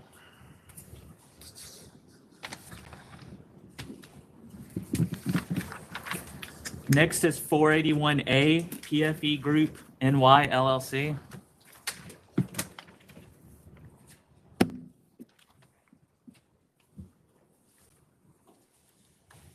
Oh, don't touch it. Sorry. So when they go to town, when Good morning, Mark Weinstein they go to town. for PFF Group, and I have the member, Adam Labriola here, Labriola.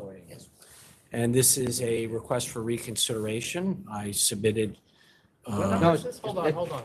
It's not a request for. 481A. So, the license was disapproved. Right. Right?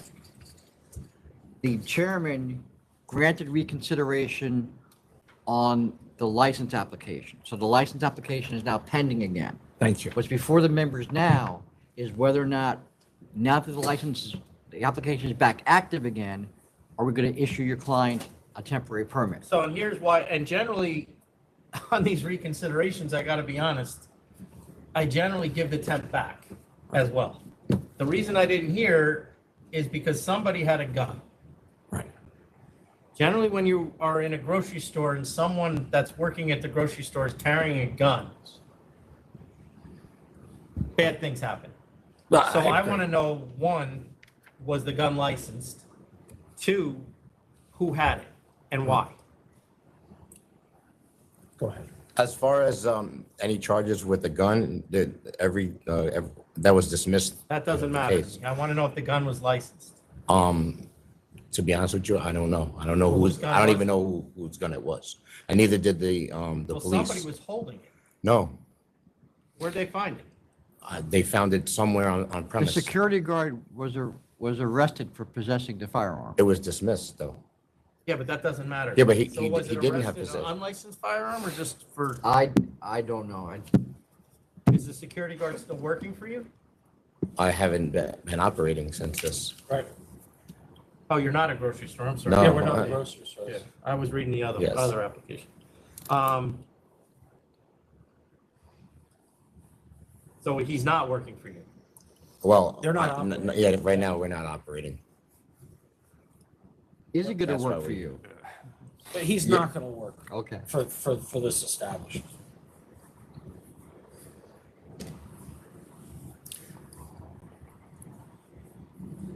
I mean, your security guards can't carry guns. Understood. They can't carry mace. Yes, I understand that. All right. I'll vote to give it back to them, but what are the hours that we have on the temps? It's whatever they say. This was.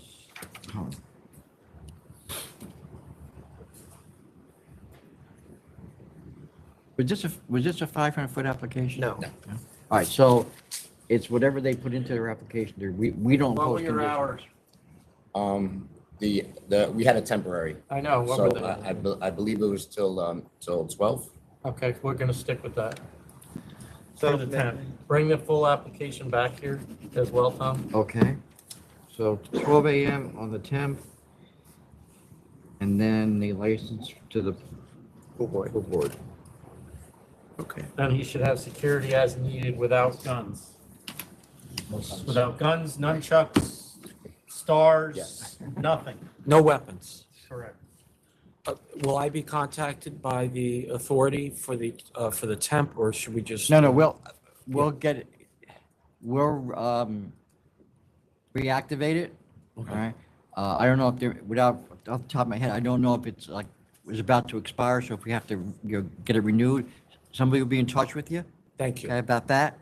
And then the application itself will take its course and get assigned to an examiner and go forward from there.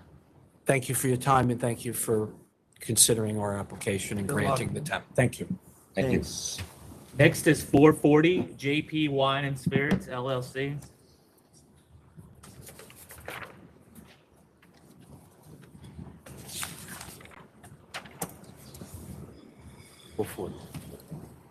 $440.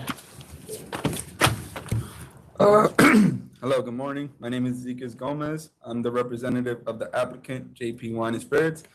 Besides me is the principal, Jeffrey Pujols. Just want to give a quick background story. This business was previously owned by his grandfather. He gave his business to his grandson, and we submitted the application. We applied for a temporary, we got approved. And in January, we received a cease and desist based on alterations that were made. I just want to give a quick background on that. On the last week of April, when the grandfather and the business negotiations were going down, they shut down. The grandfather gave the business up, and Mr. Pujols next to me started doing reparations. In the application and the diagram as well, we submitted as is our store, and that's when we received in January of this year a cease and desist. We want to make it known that we didn't know we had to report any alterations because we submitted it within our application. Well, wait, didn't his grandfather expand the store? No, I was actually speaking to you regarding that in the emails. That didn't happen when he had possession. When the landlord was creating the lease that was given in May of last year, that's when the changes were made. So the landlord granted him, the new owner, the permission to do these alterations, but we didn't know we had to submit anything in writing stating for this new application that we did that. You don't have to. Yeah. Okay?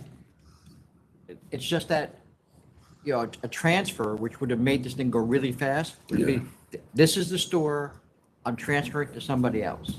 But Then do the alterations and file it with. no, I can't, right, but you just apply saying it's a bigger store. Now, we actually thought that the store was made bigger by the grandfather. No. Without permission. And that's why, one way or the other, you were gonna be here, because it's a bigger store. All right, So the there's other no. store is canceled or no? It's expired. It expired while right after this application was filed, and he got his temp. Oh, So they let it, there was no reason to So, and then renew he's it. off the temp. We received the cease and desist back in January, so they've been closed down as the liquor store for almost 3.5 months. All right, So I'm gonna vote to approve. Thank I'll you. vote to approve as well. We don't need any alteration. No, because this is a brand new store coming to you. Okay. All right, good No, luck. thank you. Thank you. Next is 443 SUSI Villa Playground Inc. Is this really sushi lounge, or is that supposed to be sushi? No, it's Susi Villa. What's that? It's just another establishment that exists in Chelsea. There's another. No, one is there a that word, says- is there, I what's that don't word? think That word doesn't mean anything different? No. Morning. Matt Colton with Hellbron Levy. I'm here today to request an adjournment. Unfortunately, Joseph Levy couldn't be here today. He would like to argue this case himself. Okay, what's the next one, Donald? 26. 426. Thank you. Great, thank you so much. Was the community board here? No one was there, no. Next is 425 CFA Holdings EH LLC and JLN LLC.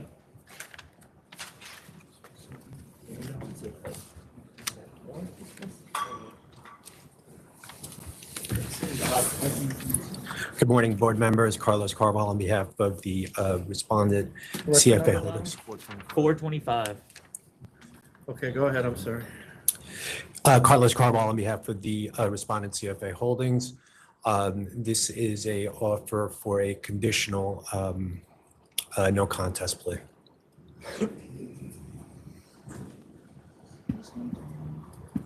Did you get your license back yet? We renewed it. Do you have to have it back physically? We have renewed it, and that's another issue I'd like to. email that was mailed, but hasn't arrived yet. After this, there's an issue with the licensing that I'd like to address with the board as He's well. talking about the renewal. Yes, but that's part of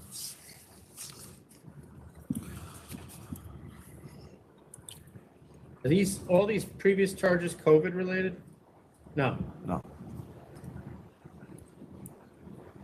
There was COVID-related charges. I see that.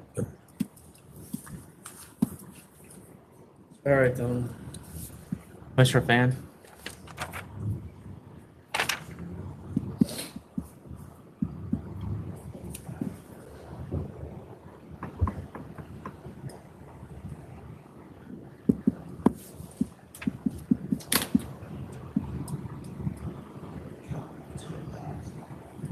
Chairman? 9,000 because of the previous history. All right. So since he's denied, they're countering with 9,000. You'll get a letter, and you don't have to Is there accept other it. issue you want to talk about? When we were last here, Chairman, last year, and I believe you were looking at some of those charges, the board placed some restrictions on the licensee, reducing the hours of operation, limiting or eliminating private events, and also no promoted events.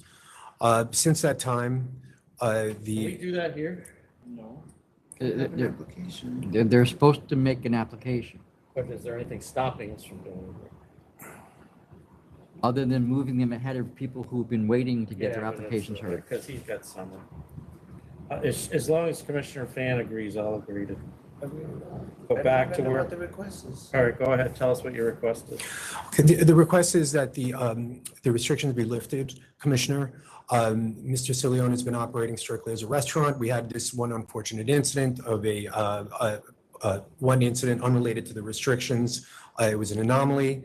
The employee is no longer employed there. We will have an entirely new staff for the summer, and we'd like to regain our full hours of operation and lift the other restrictions. As Mr. Cilione detailed in a letter to the board, which I hope you all have, it's been a devastating economic impact on his business, which has been in East Hampton for 20 plus years.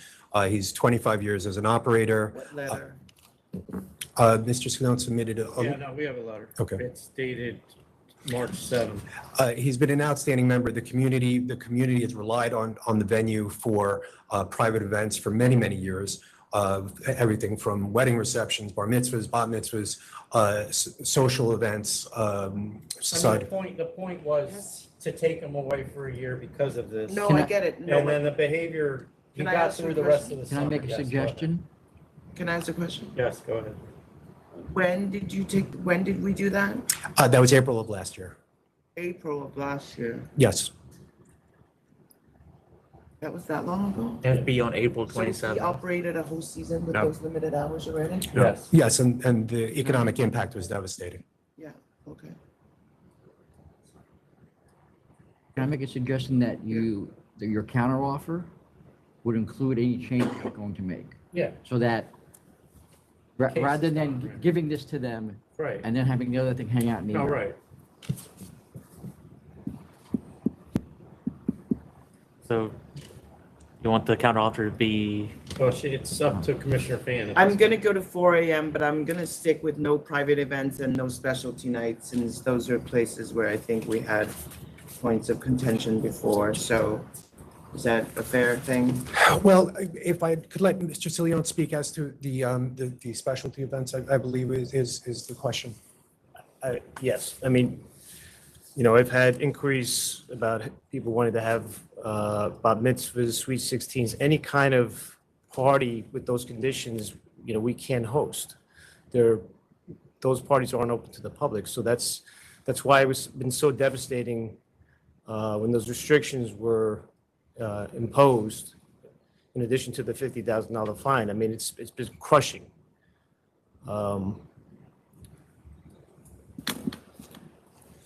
So if I could just ask if the board would consider something where it would allow Mr. Cilione to have private events, but perhaps outside the scope of the nightclub. So, the nightclub could run its regular hours, but the private events could be done separately from the nightclub. Would that work for you? Yeah, I mean, private events, any event technically is really a private event. That if somebody is paying to utilize the venue to have a wedding or reception of any sorts, it's a private event. Yeah, I know, but Latin night last time you basically came and claimed that the police was being discriminatory against you, and I just don't need to land you back in the same place, so limiting that is probably a good idea.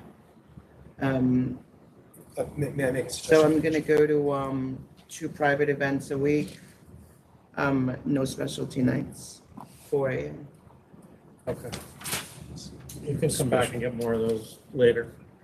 Okay, just so I'm clear. 2 a week is eight a month. Okay, and specialty nights, just so The I'm clear. Latin night, the Okay. I don't know what other night you had. I do remember the Latin night, but Basically, no. No, it was just the Latin nights that we had any issues with. That was it. But I mean, I don't know what other ones you may have had, but that's anything with a special theme to it is gone. No, I mean, one of the things that we argued in front of the ALJ was that every violation, the names associated with the tickets were Latin. They only occurred on Latin nights. And again, we never said the SLA was discriminatory. It was just specifically these two police officers that were. So I mean, just don't Okay. put anything on it. Don't act like it's a special night. I mean, Got it. You can obviously have your bar mitzvahs, your weddings, your rehearsal dinners, whatever, twice a week, but don't have these special nights with themes to them. No 70s night, no 90s night, no whatever. Okay. All right. And then if you want to come back and get more private events, come back. But you're not going to get a new license with these new conditions unless and until Secretary's office advises licensing that you've accepted the counteroffer, because that's part of the counter So the offer. license that you're going to get right now has the restrictions. If you accept the counteroffer, which includes the $9,000, Okay. we'll let licensing know, you pay us the money, and they'll get you another license as well. Okay. With the new That's fine. conditions. All right, good luck. Thank you very much. Thank you very much. It's probably the last year, by the way. The landlord just notified me they're knocking the building down. For what? Redevelopment. It was in the paper and Housing? actually it's going to be ground floor retail, potentially Trader Joe's, offices, and then workforce housing. That's what they need. Oh, the workforce housing. you need. Yeah. All right, good luck. Thank you. Next is 430 KOTO JJBW LLC. Trader Joe's. Been saying that for years, too. Oh, they have? Yeah. Terrence Flynn on behalf of the applicant. This application is here to determine whether the granting of license is in the public interest. This is a full-service restaurant with background music only, operating between 10 a.m. and 1 a.m. in a Hilton hotel. What is the name? Noksu? Noksu. Aksu? Noksu. What kind of restaurant is that? It's Korean fine dining. Yeah, I'm okay. Okay, I'm gonna, is there residents in the building? It's a Hilton. All right, I'm gonna vote to approve, 1 a.m. across the board, recorded music only. 5 private events a month, that is 60 over the year. No third-party promoters, bathroom waiver is okay with me. Chairman? I'll do the same with the same conditions. Thank you very much. Yep. Next is 451 Amigos Astoria Inc.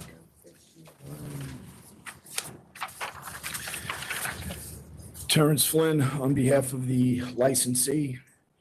In getting ready for the meeting yesterday, I saw that this was on the agenda as a default. I called the client immediately. The client told me that he had received nothing from the SLA.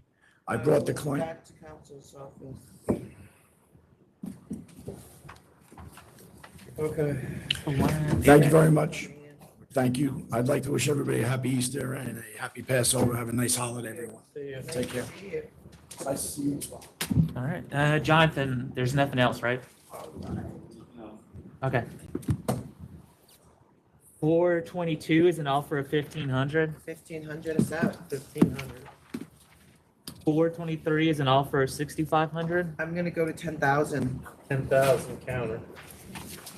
426 and 427 is an offer of 7,500. Accept 7,500. Ooh.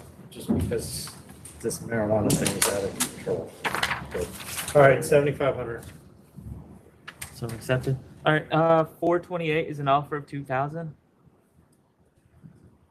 Not in safekeeping, but it's not reopened yet. What do we? Yeah, we went ahead and reissued the license, So what which means they submitted a statement saying they were ready to open up. So what I was talking to council before and asked her to direct enforcement to basically call them and say, this thing needs to be in safekeeping within 10 days, or you need to be open, or they're coming in here.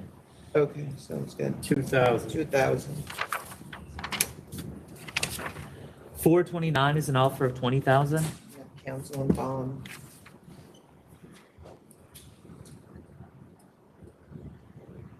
Chairman?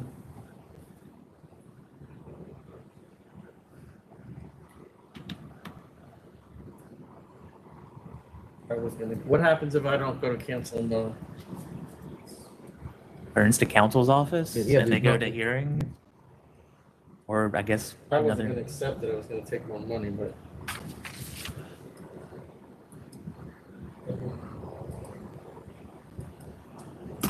There's sperm on that? They haven't.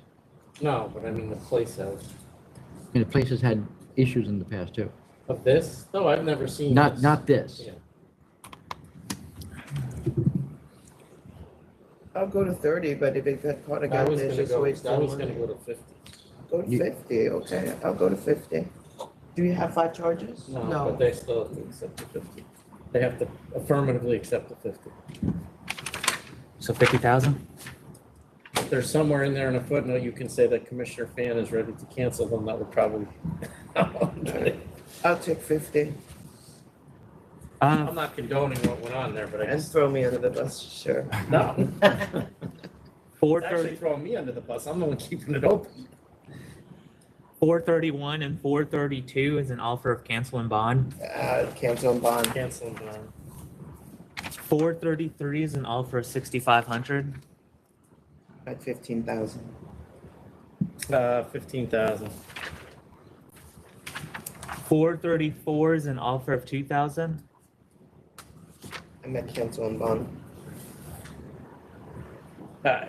Yeah, I don't, what do we do with this? Well, I mean, As far as licensing, there's no. their proposal, I mean, from my, No, that's not open to the public, right? no. Well, it's not, they describe their premises as a performance event center. They're open for lunch 2 days a week. That's not the same thing, unless it's one hell of a All lunch right, performance. cancel and bond, they're gonna have to come in and explain. 435 is an offer of cancel and bond. Cancel and bond. Cancel and bond. 436 is an offer of 5,000. 5,000. Chairman? I'll take the 5,000. 437 is an offer of 6,000. I'm gonna counter at 10,000. 10,000. 438 is a no contest default at pleading. The mail was returned, so it's back to counsel's office. It was Or you returned just wanna unclaimed. take The regular mail to licensee has not been returned. So you want to just take 15? Yeah, and if they can ask for recon. That's fine, If they 15. didn't get it. 1,500. 448 is a default at hearing. 48. Cancel and bond. Cancel and bond. May be difficult to get the bond, but we'll try. 450 is a default at pleading. 2,000. 2,000. 453, this was withdrawn prior to the meeting. Yep. Fire. 454 is an offer of 7,000.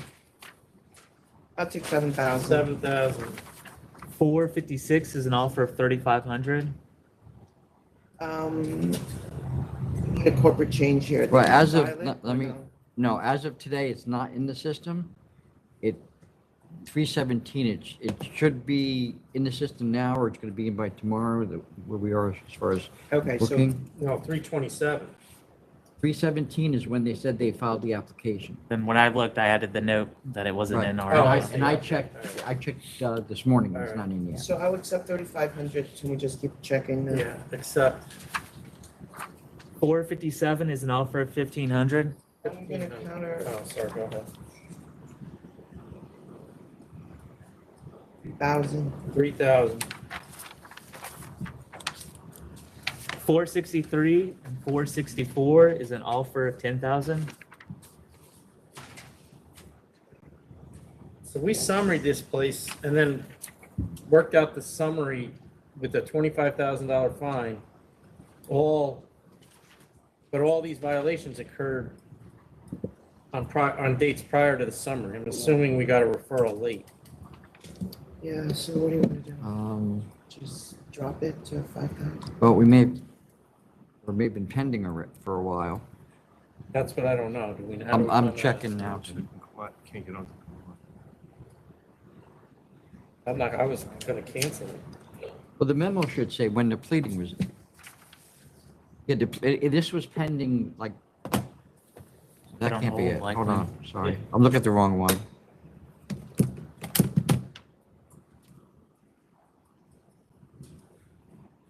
The pleading went out December 2019. So we had this and didn't do anything with it. All right, I'll take 10,000. Up to 10,000. That's the end. 468 is an offer of 1,000. I'll go to letter of warning. Letter of warning. 470 is an offer of 3,500. I'm gonna go to 5,000. 5,000, second hookah. 471 is an offer of cancel and bond. Cancel and bond. Cancel and bond. 472 is a default at pleading. I'm gonna take 4,000. We actually got a CNC for this late. Oh, yeah. 3,500. So we counter it. That's a counter of 4,000. You want to counter? Yeah. 473 is an offer of 2,500. I'm gonna go to 5,000. 5,000. 478 is an offer of 3,500.